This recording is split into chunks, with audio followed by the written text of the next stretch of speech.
Matthew 24, 29, 31, and 1 Thessalonians 4:16.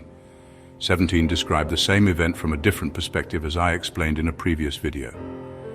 Matthew writes in the third-person point of view, and Paul writes it in the first-person viewpoint.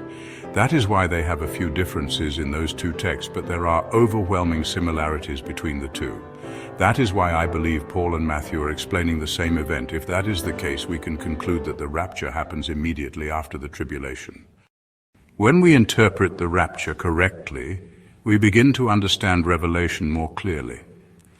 For example, the sixth seal and the seventh trumpet both describe the same event, the return of Christ, but from different perspectives. Let's compare Matthew chapter 24 and Revelation chapter 6. In Matthew, the sun is darkened, while in Revelation, the sun becomes black. Matthew says the moon doesn't give its light, and Revelation describes the moon becoming like blood. Both mention stars falling. Matthew says stars are falling, and Revelation says the stars of heaven fell to the earth. The powers are shaken in Matthew, and in Revelation the sky recedes like a scroll. Finally, Matthew speaks of tribes mourning, and Revelation describes people hiding from the face of the Lamb. Now let's compare Matthew chapter 24 and Revelation chapter 11 verses 15 through 18. In Matthew, angels and a trumpet are mentioned, and in Revelation, the seventh trumpet is sounded. Matthew talks about the gathering of the elect, while Revelation says it's time to reward the servants.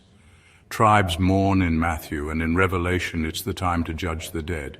Matthew mentions glory and power, and Revelation says God reigns with great power. Lastly, the Son of Man appears in Matthew, and in Revelation the kingdoms become Christ's kingdom.